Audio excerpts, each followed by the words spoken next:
Hello नमस्कार राम राम दोस्तों। स्वागत है आपका हमारे मैथ्स के नंबर 1 स्टडी चैनल आर के मैथ्स फाउंडेशन में।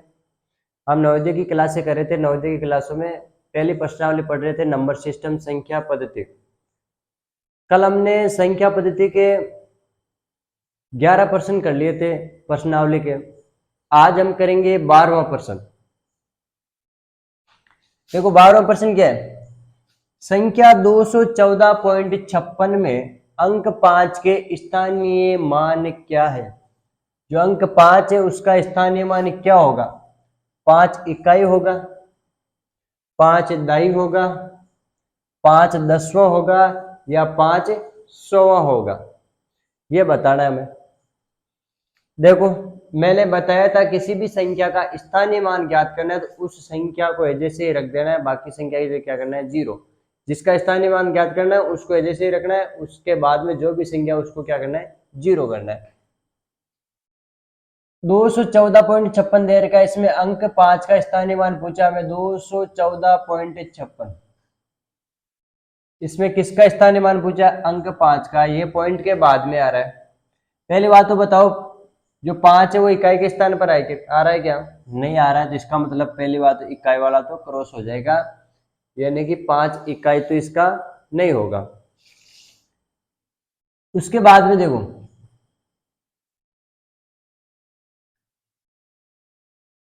सरल करो इसको, स्थानीय मान ज्ञात करना है तो इधर तो इस तीनों की जगह क्या हो जाएगा, जीरो। अब स्थानीय मान किसका ज्ञात करना है, 5 का। तो 5 को जिसका मैंने बताया था, जिसका स्थानीय मान ज्ञात करना है उसको जैसे ही रखते हैं, तो 5 को जैसे ही रखेंगे। आगे संख्या कौन सी, 6। आगे जितनी संख्या उसकी जगह क्या लगा देते हैं, जीरो। ये हो जाएगा जीरो। ठीक है, सरल करो इसको। सरल करेंगे तो ये हो जाएगा 0.50। पॉइंट हटाओ इसका, पॉइंट हटाएंगे तो 50 तो है ही, नीचे बटे में कितना आ जाएगा, 100 आ जाएगा। तो एक जीरो से एक जीरो कर जाएगा, कितना आएगा, 5/10। यानी कि 5/10 को बोलते हैं 5/10वां। क्या बोलते हैं, 5/10वां। 5/100 लिखा हुआ तो 500वां। 5/1000 लिखा हुआ तो 5000वां, ऐसे बोलते हैं इसको। तो इसमें ऑप्शन कौन सा होगा, 5/10वां। कौन सा ऑप्शन हो जाएगा, 5/10वां। नीचे बटे में 100 तो नहीं आ रहा, तो वैसे ही नहीं होगा। 5 दाई तो वैसे ही नहीं होगा, क्योंकि पॉइंटों में दे रखी है संख्या। ठीक है, अगला प्रश्न, प्रश्न नंबर 13। देखो क्या कह रहा है। संख्या 6453 में स्थानीय मान तथा अंकित मान में अंतर होगा। 6453 में, या थोड़े से प्रश्न में चेंजेस करना है। संख्या 6453 में यहां लिखना है 6 के। संख्या 6453 में 6 के स्थानीय मान तथा अंकित मान में अंतर होगा। 6 का पूछा है कि भाई जो संख्या 6 है उसका इस संख्या में स्थानीय मान निकालेंगे वो, और इसका जो अंकित मान है उनमें अंतर कितना है। अंतर का मतलब घटाना है, सब्ट्रैक्शन करना है। अंतर जहां आए वहां घटाते हैं। अभी करते हैं। संख्या दे रखी है हमें 6453। इसमें कह रहा जो ये अंक 6 है ना, इसका जो स्थानीय मान और जो अंकित मान है उसमें अंतर कितना है। स्थानीय मान निकालो 6 का, तो वही 6 मैंने बताया था। जिसका स्थानीय मान निकालना है, जिसका स्थानीय मान निकालना है उसको जैसे ही लिख देते हैं, बाकी जो संख्या उसकी जगह जीरो लिख देते हैं। 1 2 3 जीरो आ जाएगा, 3 संख्या बाकी। तो इसका स्थानीय मान तो 6000 हो गया। अंकित मान, अंकित मान जातीय मान एक ही चीज है। और मैंने कहा था जिसका जातीय मान निकालना तो वो संख्या खुद ही होती है, जिसका निकालना वो संख्या खुद ही उसका अंकित मान या जातीय मान होती है। तो किसका निकालना, हमें 6 का निकालना है, तो 6 का अंकित मान 6 ही होगा। अंतर पूछा है तो घटा लो, माइनस कर दो। जीरो में से 6 निकल नहीं सकते तो एक उधार लेंगे, 10 बन जाएगा। 10 में से 6 घटाएंगे 4। ठीक है, या बन जाएगा 9 या 9, या 9 या 9। इसने एक उधार दे दिया तो 6 से एक कम हो जाएगा कितना, 5, यानी 5994। कौन से ऑप्शन में, वही सही हो जाएगा 5994, ऑप्शन नंबर 1। कौन सा ऑप्शन हो जाएगा, ऑप्शन नंबर 1। प्रश्न नंबर 14 है 28,308 में आए 8 के दो स्थानीय मानों का अंतर होगा। 8 देखो इस संख्या में 2 बार आ रहा है, तो ये कह रहा है जो दोनों बार 8 आ रहे हैं उस 8 के स्थानीय मानों का अंतर कितना होगा वो बताना है। तो संख्या दे रखी हमें 28,308, इसमें 8 एक तो यहाँ पर आ रहा है और एक यहाँ पर आ रहा है। इकाई स्थान वाला 8 है ये, और ये हजार के स्थान पर 8 आ रहा है। इन दोनों 8 का जो स्थानीय मान निकालेंगे हम, उनका अंतर बताना है हमें। क्या बताना है? अंतर बताना है। तो पहले मैं इस 8 का स्थानीय मान निकाल रहा हूं। पहले वाले 8 का स्थानीय मान होगा 8, उसके बाद में कितनी संख्या 1 2 3 मैंने बताया जिसका स्थानीय मान निकालना है उसको जैसे लिखो, उसके बाद में जितनी संख्या उसकी जगह क्या कर दो 0 कर दो, तो क्या हो जाएगा 1 2 ये 3 0। अब हमें दूसरे वाले 8 का स्थानीय मान निकालना है, तो दूसरे वाला 8 ये 8, इसके बाद में कोई संख्या नहीं है तो इसका स्थानीय मान 8 का 8 ही रहेगा। अब इनका अंतर पूछा है तो अंतर के लिए क्या करेंगे घटाएंगे, वही 10 में से 8 घटाएंगे 2, यहां बचा 9 यहाँ 9, और 8 से 1 कम हो जाएगा कितना हो जाएगा 7, 7,992। 7,992 कौन से ऑप्शन में? ऑप्शन नंबर 2 सही हो जाएगा इसमें। ठीक है, अगला प्रश्न है प्रश्न नंबर 15। 10 और 20 के बीच कुल अभाज्य संख्या कितनी है? तो मैंने बताया था अभाज्य संख्या वो होती है जिसमें खुद के अलावा किसी अन्य संख्या का भाग नहीं जाता, उसे अभाज्य संख्या बोलते हैं। और जो सम संख्या होती है वो कभी भी अभाज्य संख्या में नहीं आती है। 10 और 20 के बीच में कितनी अभाज्य संख्या है वो बतानी है हमें। 10 और 20 के बीच में यानी मतलब इनके बीच में, यानी 11 से स्टार्ट करना है। कहां से? 11 से। संख्या लिख लेता हूं मैं 11 12 13 14 15 16 17 18 19 और 20। 19 तक बीच की पूछिए, 10 और 20 को तो लेना ही नहीं। अब इनमें से मैंने बताया था जो भी सम संख्या है उसको हटा दो, वो कभी भी अभाज्य में नहीं आती। सम संख्या कौन कौन सी है? जिस संख्या के लास्ट में 0 2 4 6 8 लिखा हो वो सम संख्या होती है। तो इस संख्या के लास्ट में 2 लिखा हुआ है, इसका मतलब ये सम में, तो ये अभाज्य संख्या नहीं होगी। इस संख्या के लास्ट में 4 लिखा हुआ है तो ये सम संख्या, ये भी अभाज्य संख्या नहीं होगी। इसके लास्ट में 6 ये भी सम संख्या है, अभाज्य संख्या नहीं होगी। इसके लास्ट में 8 है ये भी सम संख्या है, अभाज्य संख्या नहीं होगी। ठीक है, अब उसके बाद में पता लगाते हैं अभाज्य संख्या वो संख्या होती है जिसमें खुद के अलावा किसी अन्य का भाग नहीं जाना चाहिए। 11 में खुद के अलावा किसी का भाग नहीं जा रहा है, 13 में खुद के अलावा किसी का भाग नहीं जा रहा है, 15 में 3 का भी भाग जाता है और 5 का भी जाता है, इसका मतलब ये भी अभाज्य संख्या नहीं है। 17 में खुद के अलावा किसी का भाग नहीं जा रहा है, और 19 में भी खुद के अलावा किसी का भाग नहीं जा रहा है। इसका मतलब कितनी अभाज्य संख्या हुई? 1 2 3 और ये 4। तो 10 से लगा के 20 के बीच में टोटल कितनी अभाज्य संख्या होगी? 4 अभाज्य संख्या। कौन कितनी संख्या? 4। तो कौन सा ऑप्शन सही हो जाएगा? ऑप्शन नंबर 3 सही हो जाएगा इसमें। ठीक है, नेक्स्ट प्रश्न नंबर 16। प्रश्न नंबर 16 है रोमन संकेत पद्धति में सिक्का मान है। सिक्का मान बताना रोमन संख्या में। और रोमन संख्या में मैंने बताया था, क्लास वीडियो में बताया था, मैंने क्लास के अंदर बताया था कि रोमन संख्या में 1 को लिखा जाता है आई, एबीसीडी का ये वो, 2 को 2 आई, 3 को 3 आई, उसके बाद में 4 5 को लिखा जाता है, 5 का ध्यान रखना है, 5 को लिखते हैं वी। 5 के बाद में 10 को लिखते हैं एक्स। ठीक है, उसके बाद में ये डबल ट्रिपल होते जाते हैं। उसके बाद में 50 को लिखते हैं एल। क्या लिखते हैं? एल। उसके बाद में 50 के बाद में आता है 100, 100 को लिखा जाता है सी। फिर आता है 500, 500 को लिखते हैं डी। फिर आता है 1000, 1000 को लिखा जाता है एम। ठीक है, तो मैं प्रश्न में क्या दे रखा है? रोमन संकेत पद्धति में सिक्का मान क्या है?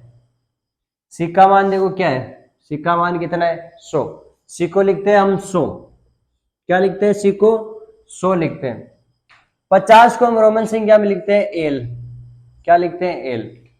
500 को हम रोमन संख्या में लिखते हैं डी, क्या लिखते हैं डी, और 1000 को रोमन संख्या में लिखते हैं हम एम, और 100 को लिखते हैं सी, यानी कि सी का पूछा है, इसका मतलब कौन सा ऑप्शन सही हो जाएगा, ऑप्शन नंबर 2 सही हो जाएगा। ठीक है, उसके बाद में अगला प्रश्न, 16,540 की अनुवर्ती संख्या है, 16,540 की अनुवर्ती, मैंने एक संख्या पढ़ाई थी पूर्ववर्ती और एक पढ़ाई थी उत्तरवर्ती।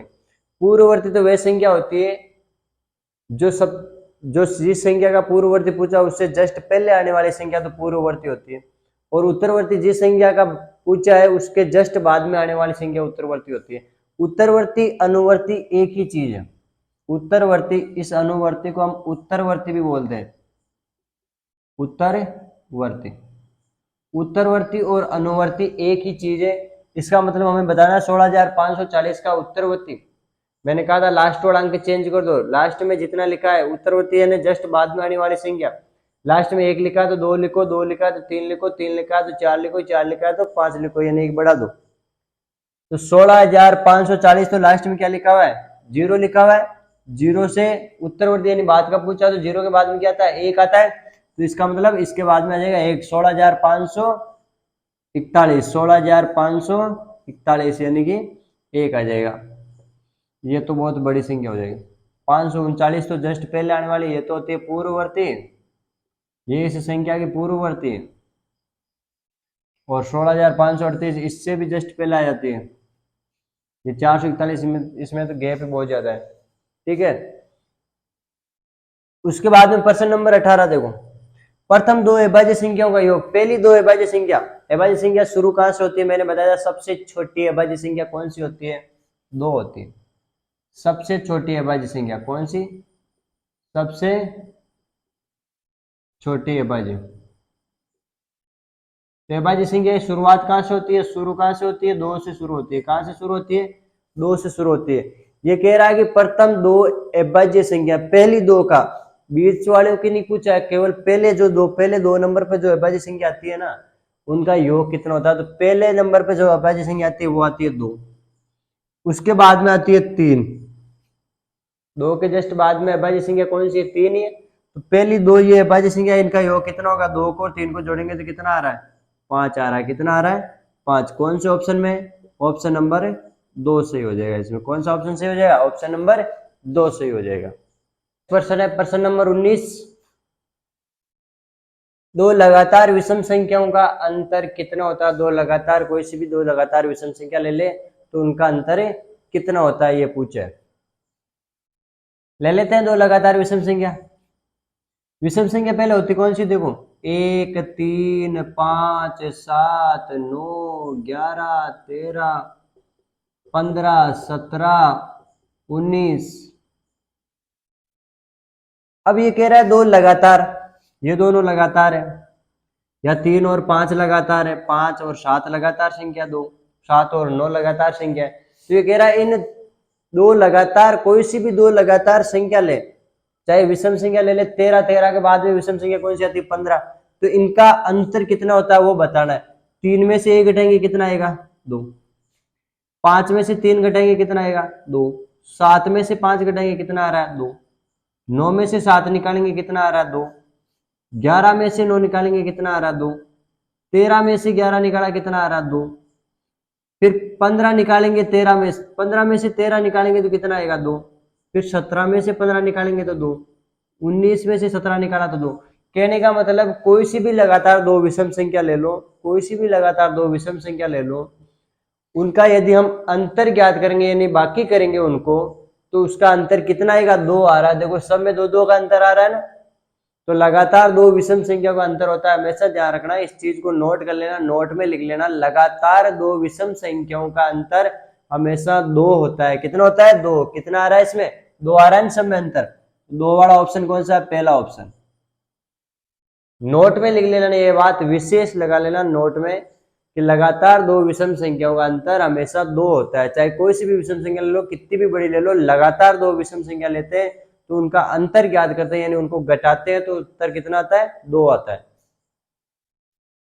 2 लगातार सम संख्याओं का अंतर, वही सम संख्या लेकर देखते हैं। पहली सम संख्या 2, 4, 6, 8, 10, 12, 14, 16, 18। कहने का मतलब कोई सी भी दो लगातार सम संख्या ले लो।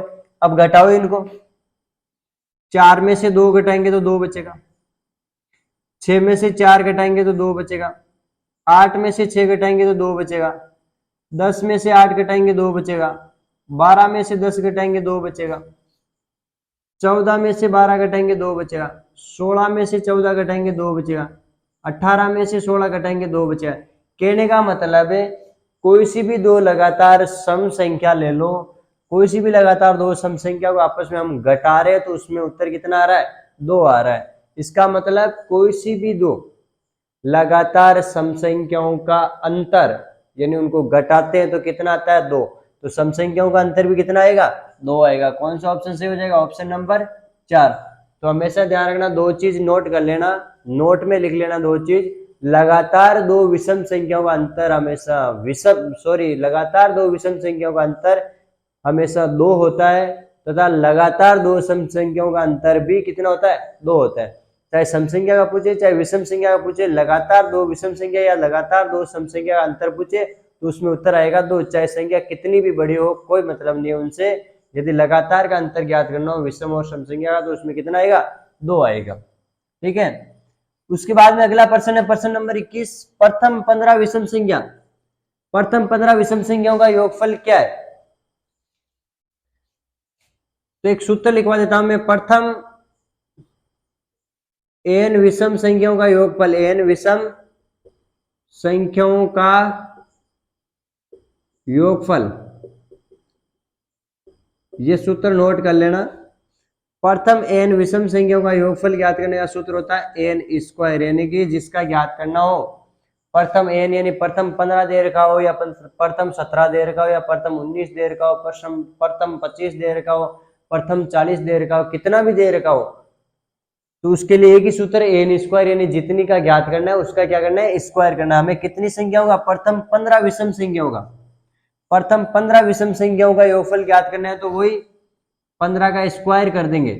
और स्क्वायर का मतलब होता है ये ऊपर कितनी घात लगेगी? 2 घात का मतलब होता है कि 2 बार गुणा करना है 15 को। कितनी बार गुणा? 15 गुणा 15, 15 को 2 बार गुणा करेंगे तो आएगा 225। कहने का मतलब 15 का स्क्वायर कितना होता है? 225। तो प्रथम लगातार कितनी भी विषम संख्याओं का योगफल पूछ ले तो एक ही सूत्र है, जितनी का पूछे उसका वर्ग कर दो, स्क्वायर कर दो, यानी उसको 2 बार गुणा करना है। जो उत्तर होगा वही उसका उत्तर हो जाएगा। ठीक है। नेक्स्ट प्रश्न, इस प्रश्नावली के लास्ट के 2 प्रश्न बचे अब, उसके बाद में ये प्रश्नावली पूरी हो जाएगी। प्रश्न नंबर 22वां, 1 से 20 तक की सभी सम संख्याओं का योगफल क्या होगा? 1 से 20 तक की सभी सम संख्याओं का योगफल पूछा है, 1 से लगा के 20 तक। अब 1 से लगा के 20 तक टोटल सम संख्या होती कितनी है पहले तो ये पता होनी चाहिए। 1 से लगा के 20 तक हमेशा ध्यान रखना, 1 से 20 तक टोटल संख्या कितनी होती है? 20। तो उसमें आधी सम होती है, आधी विषम होती है। इसका मतलब 20 का आधा यानी 10 सम संख्या होगी, 10 विषम संख्या होगी। 1 से 70 तक पूछ ले तो आधी सम आधी विषम, यानी 35 सम 35 विषम।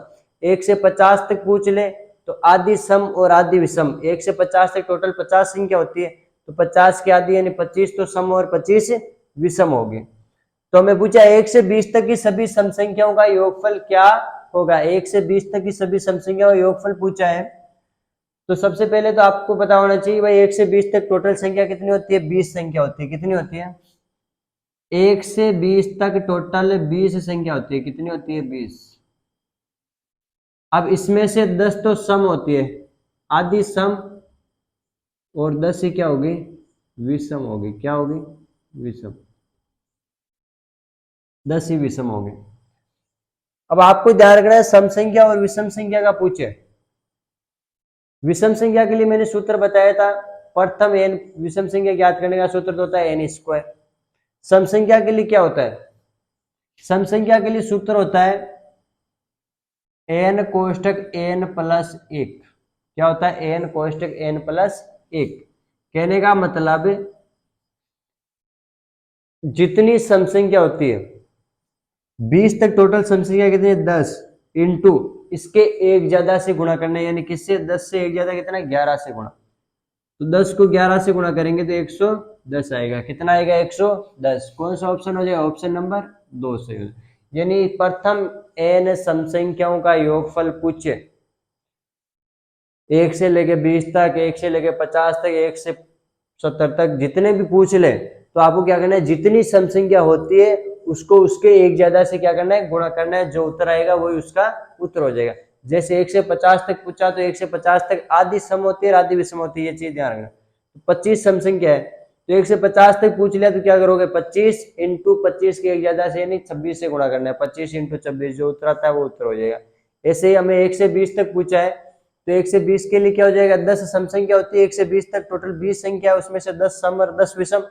तो सम कितनी होती है, 10 सम का पूछा है तो 10 को इसके एक ज्यादा से यानी 11 से गुणा करना है। 10 को 11 से गुणा करेंगे कितना आ जाएगा, 110 आ जाएगा। कितना आ जाएगा, 110 आ जाएगा। उसके बाद में देखो प्रश्न नंबर 23 प्रश्नावली का लास्ट प्रश्न, उसके बाद में ये प्रश्नावली पूरी हो जाएगी। नंबर सिस्टम, संख्या पद्धति, उसके बाद में कल पढ़ेंगे हम अगली प्रश्नावली। संख्या दैर्घ्य 43,062 का 10 की घातों में विस्तारित रूप क्या होगा। ये पूछ रहा है कि 43,062 है, उसमें 10 की घातों में विस्तारित रूप क्या होता है। संख्या क्या दे रखी है हमें, संख्या दे रखी है 43,062। अब पहले देखो विस्तारित रूप निकालने के लिए क्या करते हैं, प्रत्येक अंक का स्थानीय मान निकालते हैं। क्या निकालते हैं, स्थानीय मान, और उनको जोड़ते हैं। क्या करते हैं, जोड़ते हैं। प्रत्येक अंक का स्थानीय मान निकाल, मैं 4 का स्थानीय मान निकालू यहां से, किसका, 4 का स्थानीय मान। तो 4 का स्थानीय मान क्या होगा, ये जिस संख्या का स्थानीय मान निकलना उसको जैसे ही लिखते हैं। बाकी की जगह क्या करते थे, जीरो। बाकी कितनी संख्या, 1 2 3 4 संख्या, तो 4 जीरो, 1 2 3 4 संख्या प्लस विस्तारित रूप के लिए हमेशा संख्याओं को जोड़ते हैं। प्रत्येक अंक का स्थानीय मान निकाल के उनको जोड़ते हैं। 4 का निकाल है, उसके बाद में निकालना है 3 का स्थानीय मान। तो 3 का जिसका स्थानीय मान निकालना है उसको जैसे लिखना है। उसके बाद में कितनी संख्या उतने जीरो लगाना है, 1 2 3 संख्या, तो 3 जीरो, 1 2 3। जीरो का स्थानीय मान निकालना तो हमेशा जीरो ही आता है। प्लस जीरो का हो गया, उसके बाद में 6 का स्थानीय मान, तो 6, 6 के बाद में कितनी संख्या, एक संख्या है, तो इसका मतलब 1 जीरो। प्लस लास्ट में आएगा 2। 2 के बाद में कोई संख्या नहीं है तो 2 का स्थानीय मान केवल 2 होगा। ये तो हो गया स्थानीय मान निकाल लिया। ये इसको सबको जितने भी स्थानीय मान है प्रत्येक अंक के स्थानीय मान को जोड़ देते हैं तो विस्तारित रूप होता है। अब उत्तर ये नहीं है, उत्तर हमें पूछा है 10 की घातों के रूप में, तो इनको बदलना है 10 की घात के रूप में। घात के रूप में क्या कैसे बदलते हैं, जितने जीरो होते हैं उतनी ही घात लगा देते हैं 10 की। जैसे ये 40,000 है, 40,000 को 10 की घात के रूप में बदलेंगे तो ये 4 तो ही, इंटू इसको लिखेंगे 10 की घात कितनी, देखो कितने जीरो, 1 2 3 4 जीरो। फिर चिन्ह किसका आगे, प्लस का है तो प्लस। फिर 3 इंटू 10 की घात कितने जीरो, 1 2 3 जीरो, तो 3। ये तो जीरो है ही। प्लस 60 को लिखेंगे 6 इंटू 10, 1 जीरो, एक घात का कोई मतलब नहीं है, प्लस 2। तो ये वाला ऑप्शन कौन से ऑप्शन में, वही उत्तर हो जाएगा। 4 इंटू 10 की घात 4 प्लस 3 इंटू 10 की घात 3 प्लस 0 प्लस 6 इंटू 10 प्लस 2। कौन सा ऑप्शन मैच हो रहा है, ऑप्शन नंबर 2। तो इसमें कौन सा ऑप्शन सही हो जाएगा, 2। हमेशा ध्यान रखना विस्तारित रूप लिखने के लिए सभी प्रत्येक अंक का स्थानीय मान निकाला जाता है। घात के रूप में बदलना है तो जितने जीरो उसको 10 से गुणा करके ऊपर घात लगा दो जितने जीरो है। ठीक है, तो ये आपके पहले प्रश्नावली पूरी हो गई, नंबर सिस्टम, संख्या पद्धति। अब हम कल दूसरी प्रश्नावली पढ़ेंगे। तो आज के लिए इतना ही।